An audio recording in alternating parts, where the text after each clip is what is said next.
அஸ்ஸலாமு அலைக்கும் வரஹ்மத்துல்லாஹி வபரகாத்துஹ். சமூக நீதியை வெளிப்படுத்தக்கூடிய இறைத்தூதருடைய செய்திகளில் மிக முக்கியமானது இறைத்தூதர் ஸல்லல்லாஹு அலைஹி வஸல்லம் கூறிய இந்த நபிமொழி. இறைத்தூதர் ஸல்லல்லாஹு அலைஹி வஸல்லம் அவர்கள் சொன்னார்கள், இறைவன் கூறுவதாக, என் அடியானே, அநீதத்தை என் மீது நான் தடை செய்து கொண்டேன், உங்களுக்கு மத்தியிலும் தடை செய்திருக்கிறேன். அதனால் உங்களில் ஒருவருக்கு ஒருவர் ஃபலா ததாலமு, அநீதம் செய்யாதீர்கள், அநீதம் செய்து கொள்ளாதீர்கள் என்று இறைவன் கூறுவதாக இறைத்தூதர் ஸல்லல்லாஹு அலைஹி வஸல்லம் அவர்கள் சொன்னார்கள். அநீதம் செய்வதை இறைவன் தனக்குத்தானே தடை செய்து கொண்டான். அநீதம் செய்வது அவனுடைய குணம் அல்ல. இரக்கத்தை இறைவன் தன் மீது கடமையாக்கிக் கொண்டான். நீதம் செலுத்துவதை தன் மீது இறைவன் கடமையாக்கிக் கொண்டான்.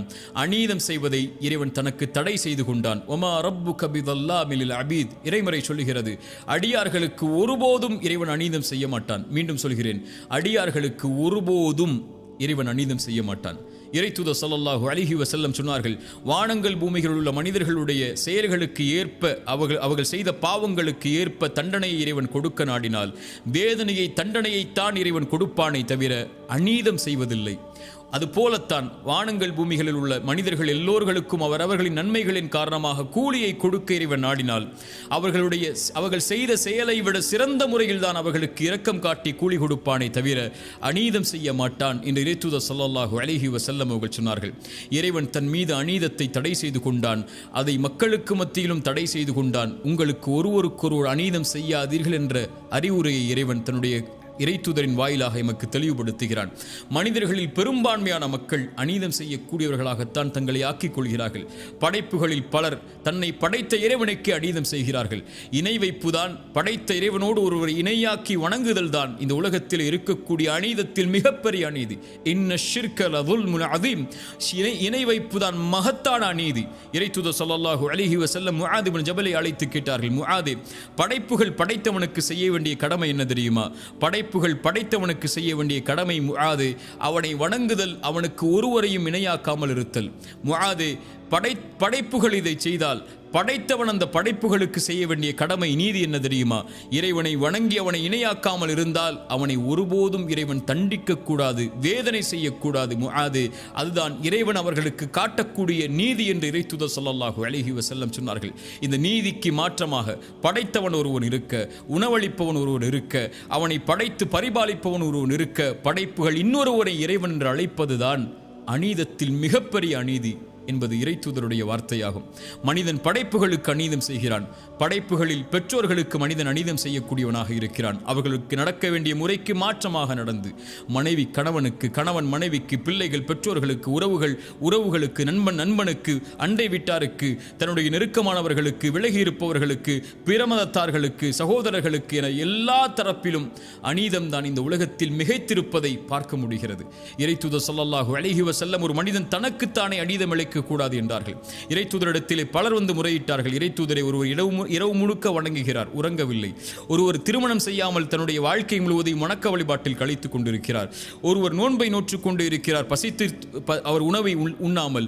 இறைத்தூதர் ஸல்லல்லாஹு அலைஹி வஸல்லம் அவர்கள் எல்லோர்களையும் அழைத்து சொன்னார்கள், அநீதம் செய்யாதீர்கள், நேர்மையை நிலைநாட்டுங்கள், நீதியை நிலைநாட்டுங்கள். உங்கள் கண்களுக்கு செய்ய வேண்டிய கடமை இருக்கிறது, உங்கள் உடலுடைய கடமை இருக்கிறது. நான் உங்களில் இறைவனை அதிகமாக பயப்படக்கூடியவன், நானே திருமணம் செய்கிறேன், நானே நோன்பை நோக்கிறேன், வருகிறேன், நானே உபரியான கடமைகளை நிறைவேற்றுகிறேன், விடுகிறேன். நான் உங்களை விட இறைவனை பயப்படக்கூடிய நானே நீதியில் நடக்கும் போது நீங்கள் எப்படி அநீதம் செய்யலாம் என்று இறைத்தூதர் ஸல்லல்லாஹு அலைஹி வஸல்லம் அவர்கள் சொன்னார்கள். மனைவிக்கு அநீதம் செய்யக்கூடியவர்களை பார்க்கிறோம். இறைத்தூதர் ஸல்லல்லாஹு அலைஹி வஸல்லம் சொன்னார்கள், உங்களில் சிறந்தவர் உங்களுடைய குடும்பத்தாரிடத்திலே சிறந்தவர், நான் என் குடும்பத்தாரிடத்திலே சிறந்தவன். நீங்கள் இந்த உலகத்திலே சிறந்தவராக வாழ வேண்டும் என்றால் உங்களுடைய குடும்பத்தில் சிறந்தவராக வாழுங்கள், அதில் அநீதம் செய்து விடாதீர்கள் என்று இறைத்தூதர் ஸல்லல்லாஹு அலைஹி வஸல்லம் அவர்கள் சொன்னார்கள். ஒரு மனிதன் பிறருடைய பாவங்களை, பிறருக்கு பாவம் செய்வதன் மூலமாக, பிறருடைய உள்ளத்தை நோவினை செய்வதன் மூலமாக, பிறருடைய சொத்துக்களை சூறையாடுவதன் மூலமாக, பிறருடைய உரிமைகளை பறிப்பதன் மூலமாக ஒரு மனிதன் அநீதம் செய்து கொண்டிருக்கிறான். இவை அனைத்தையும் இறைத்தூதர் ஸல்லல்லாஹு அலைஹி வஸல்லம் தடை செய்தார்கள். இறைத்தூதர் ஸல்லல்லாஹு அலைஹி வஸல்லம் அவர்கள் சொன்னார்கள், முஆத் இப்னு ஜபலை யமன் தேசத்திற்கு அனுப்பும் போது மிக முக்கியமான செய்தி, இத்தகி தஅவத்தல் மதுலூம், முஆதே, அநீதம் செய்யப்பட்டவனுடைய பிரார்த்தனையை பயந்து கொள். ஒருவன் அநீதம் செய்யப்பட்டிருக்கிறான் என்றால் அவன் இறைவனை அழைத்தால் இறைவா என்ற ஒரு வார்த்தை போதும். அவனுக்கும் இறைவனுக்கும் இடையில் எந்த ஒரு திரையும் கிடையாது. அவன் கேட்டால் இறைவன் கொடுப்பான். அநீதம் செய்யப்பட்டவன் கரத்தை ஏந்தி விட்டால் போதும், அவ்வளவுதான். அநீதம் செய்தவன் அழிந்து விடுவான். இறைத்தூதர் ஸல்லல்லாஹு அலைஹி வஸல்லம் சொன்னார்கள், அநீதம் செய்பவனுக்கு இறைவன் அவகாசத்தை அளித்துக் கொண்டு இருப்பான். அவனை பிடிக்க நாடினால் அநீதம் செய்தவனை தண்டிக்க நாடினால் அவ்வளவுதான். தண்டனை கொடுக்கும் வரைதான் அவனுக்கு இரக்கம். தண்டனையை கொடுக்க நாடிவிட்டால் உலகத்திலேயே அவ்வளவுதான், அழிந்து விடுவான். இறைவனை விட்டு அவனை தப்பிக்க முடியாது என்று இறைத்தூதர் ஸல்லல்லாஹு அலைஹி வஸல்லம் சொன்னார்கள். இறைத்தூதர் ஸல்லல்லாஹு அலைஹி வஸல்லம் அபிசீனிய நாட்டில் நடந்த ஏதாவது ஆச்சரியப்படுத்தக்கூடிய செய்தி இருந்தால் சொல்லுங்கள் என்று நபித்தோழர்களிடத்தில் கேட்டபோது ஒரு நபித்தோழர் சொன்னார், இறைத்தூதரே, ஒரு வயதான ஒரு பெண்மணி தன்னுடைய தோளில் தண்ணீர் பாத்திரங்களை சுமந்து கொண்டு நடந்து சென்று கொண்டிருந்தாள்.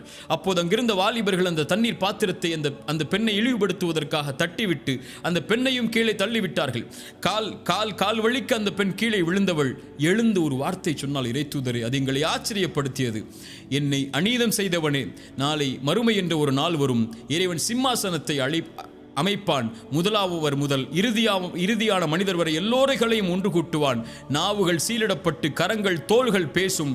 அந்த நேரத்தில் இறைவனுக்கு முன்னால் என்னுடைய சிம்மாசனம் இருக்கும்போது உனக்கும் எனக்கும் நடந்த இந்த அநீதி அங்கே பேசப்படும். அப்போது பார்த்துக் கொள்கிறேன் உன்னை என்று சொன்னாள். அந்த செய்தி என்னை ஆச்சரியப்படுத்தியது. இறைத்தூதர் சொன்னார்கள், அந்த பெண் உண்மையைத்தான் சொன்னாள்.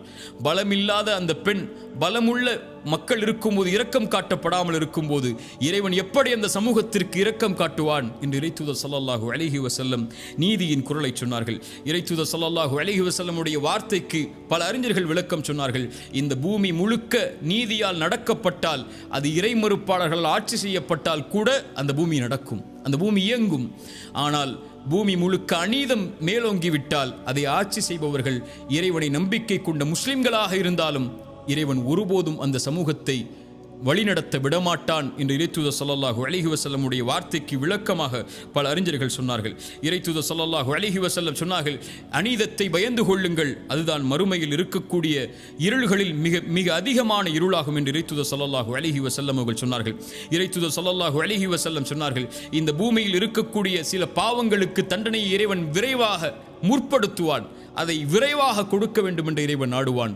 அதில் ஒன்று பெற்றோர்களுக்கு மாறுபட்டு நடத்தல், இன்னொன்று அநீதம் செய்தல். அநீதம் செய்பவனுக்கு நீதியை நிலைநாட்ட இறைவன் நாடுவதை தான் விரும்பி நாடுகிறான், விரைவாக அவனுக்கு செய்வதை என்று இறைத்தூதர் ஸல்லல்லாஹு அலைஹி வஸல்லம் அவர்கள் சொன்னார்கள். இறைத்தூதர் ஸல்லல்லாஹு அலைஹி வஸல்லம் சொன்னார்கள், நாளை மறுமையில் பரம ஏழை என்பவன் யார் தெரியுமா? நன்மைகளை சுமந்து வருவான், மூட்டைகளாக மலைகளாக நன்மைகளை சுமந்து வருவான். சுமந்து வரக்கூடியவனுக்கு பின்னால் வரிசையாக மக்கள் நிற்பார்கள்.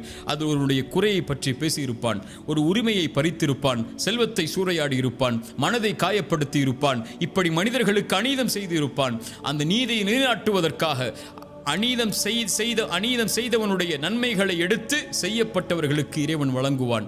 எல்லா நன்மைகளும் வழங்கப்பட்டு எந்த நன்மையும் அவர்களுக்கு கொடுப்பதற்கு இவன் செய்த அந்த செயலுக்கு பகரமாக கொடுப்பதற்கு இல்லாத பட்சத்தில் அவர்களுடைய பாவங்கள் அவர்களுடைய குற்றங்கள் அனைத்தையும் இவன் மேல் சுமத்தி இவனை நரகத்திலே தூக்கி வீசுவான். நன்மைகளை சுமந்து வந்த இவன் அநீதத்தின் காரணமாக இறைவன் நீதி செலுத்துவதால் நரகத்தில் தூக்கி வீசப்படக்கூடிய இவன்தான் பரம ஏழை என்று இறைத்தூதர் ஸல்லல்லாஹு அலைஹி வஸல்லம் அவர்கள் சொன்னார்கள்.